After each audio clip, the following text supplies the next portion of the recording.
Inamin na nga ng pamunuan ng Iglesia ni Cristo ang tunay nilang layunin kung bakit nagsagawa sila ng surprise rally ngayong araw na ito.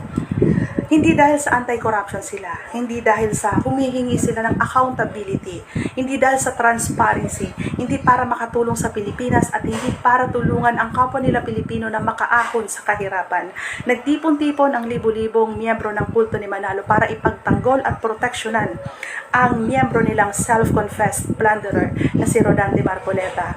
Ayon sa pahayag ng Iglesia ni Cristo, hindi daw sila tutol sa pagpapatupad ng batas pero tutol daw sila sa pagbaluktot sa batas, lalo na kung ang layunin ay pagtakpan ang katiwalian. Tutol sila na kasuhan si Marcoleta dahil sabi ng Iglesia ni Cristo, si Marcoleta daw ang nanguna sa pag-iimbestiga ng mga korupsyon sa Pilipinas. Di nga. Pathetic ulit. How pathetic you are. Let me remind you, Mr. Zabala and Iglesia ni Cristo. Baka nakakalimutan nyo kasi.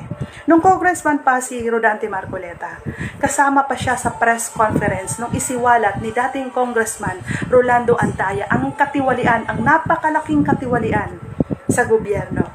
Pero pinatahimik si dating congressman Rolando Antaya, pinatay. At ano ang nangyari kay Marcoleta? Nanahimik siya, hindi niya ipinagpatuloy ang laban noon ni Congressman Antaya. Yun ba ang nanguna sa investigasyon? Or kung yung sinasabi nyo naman, ngayong senador na siya, na sinasabi nyo pinangunahan niya ang investigasyon, siya nga ba? O si BBM? Kung hindi dahil kay BBM, hindi maisisiwalat ang malawakang korupsyon, ang flood control scam. Asan banda, asan parte nag-imbestiga si Rodante Marcoleta? Saan banda nanguna siya? Nanguna siya sa pagtatanggol sa mga kaalyado niyang mga DDS senators na kagaya niya, merong nilabag na batas, nagnakaw sa kaban ng bayan. At nakakatawa, pinagtatawanan kami dahil libo-libo daw ang mga miyembro ninyong dumalo sa surprise rally ninyo ngayon. Inggit lang daw kami. Paano kami maiinggit? Unang-una pa lang, alam namin na ang mga miyembro ng Iglesia ni Cristo ay mga uto-uto. Pag inutusan niya ng pamunuan ng Iglesia ni Cristo na kumain ng tae ni Manalo, kahit labag sa batas nila, kakainin nila yan. Pag inutusan at tumalon sa bangin, tatalon yan. Kasi pag sumuway sa utos ng pinuno, tiwalag, bye-bye ka. Hindi ba?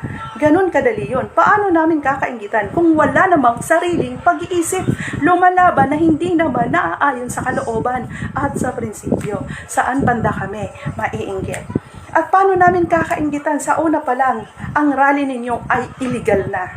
Di porke Iglesia ni Cristo kayo, exempted na kayo sa ordinansa.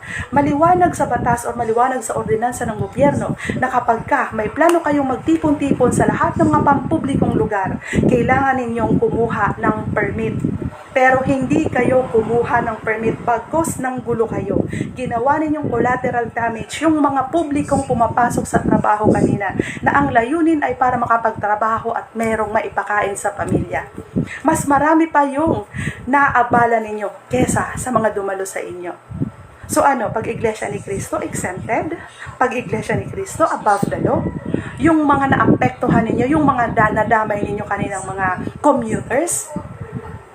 Dahil hindi Iglesia ni Cristo? Wala lang? What the heck? Diba?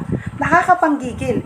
Hindi kami kontra na mag-rally kayo dahil lahat naman may karapatan na mag-rally. Pero kailangan nating sundin ang ordinansa.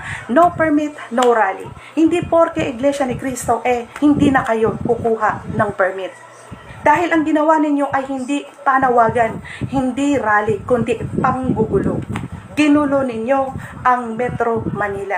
Hindi sa ikabubuti ng kapwa ninyo Pilipino, kundi para ipagtanggol ang self-confessed plunderer na si Marcoleta. Pangalawa, paano namin kakainggitan kung ang isinisigaw ninyo ay hindi naman para sa kapakanan ng bansang Pilipinas? Umamin on national television si Marcoleta na tumanggap siya ng donasyon nung siya ay congressman pa. Ayon sa Republic Act No. 3019, Anti-Graft and Corrupt Practices Act, bawal sa kahit sino mang opisyal ng gobyerno na tumanggap ng donasyon dahil may pananagutan sa batas. Walang piyansa ang nilabag na batas ni Marcoleta. So, asan ngayon dyan ang selective justice na sinasabi ninyo, ha? Gagawin ninyong bobo ang mga Pilipino, hindi naman kami mga bobo. Paano namin kakainggitan kung ang ginawa ninyo unang-una pa lang illegal na? Paano namin kakainggitan kung ang mga miyembro ninyo ay sumisigaw sa kalsada na hindi naman naaayon sa kalooban at prinsipyo nila? Kaloka kayo. Akala niyo naiinggit kami, pinagtatawanan namin kayo. And at the same time, nagagalit kami dahil marami kayong inabalang mga manggagawa na hindi ninyo naman kayang pakainin ang mga inabala ninyong mga nurses, mga doctors, mga estudyante, mga teachers, at yung mga uring manggagawa, hindi nyo mababayaran yung araw na inabala ninyo. Walang hiya. Inggit daw kami. O, diba? Nakatikim kayo ngayon, mang walang hiya kayo.